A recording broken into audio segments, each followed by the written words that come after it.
Lahat ng magsasaka ay may kinatatakutang peste. May mga daga, may mga ibon, may mga kuhol. Pero sa bukid ng lolo ko, ang peste na kinatatakutan niya ay hindi kumakain ng palay. Kumakain ito ng tao. Taong 1988, panahon ng anihan sa Nueva Ecija, at ipinadala ko roon para tumulong. Para sa isang binatang sanay sa ingay ng Maynila, ang katahimikan ng bukid ay isang uri ng musika.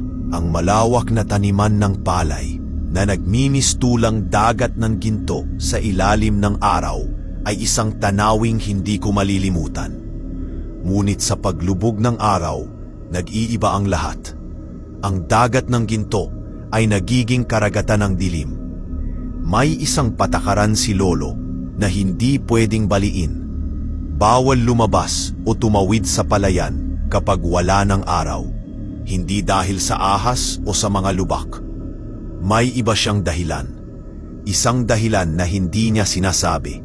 Pero mababasa mo sa paraan ng pagsara niya ng mga bintana at sa paglalagay ng isang maliit at luma ng krus sa ibabaw ng pintuan.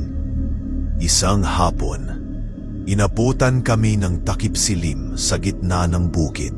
Pagod na ang lahat. Habang naglalakad kami pauwi sa Pilapil, napansin ko ang isang bagay na kakaiba. Sa di kalayuan, sa gitna ng palayan, may isang anino. Isang anino na mas maitim pa kaysa sa papalubog na gabi. Hindi ito anino ng puno o ng hayop. Ito ay may anyong tao, pero mali.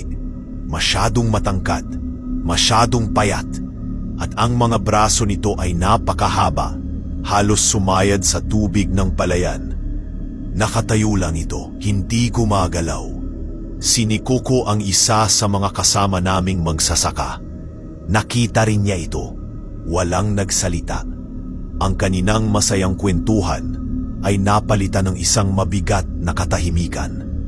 Binilisan namin ang aming paglakad. Ang mga mata namin ay nakatutok lang sa daan, pilit na hindi tinitingnan ang anino sa aming gilid.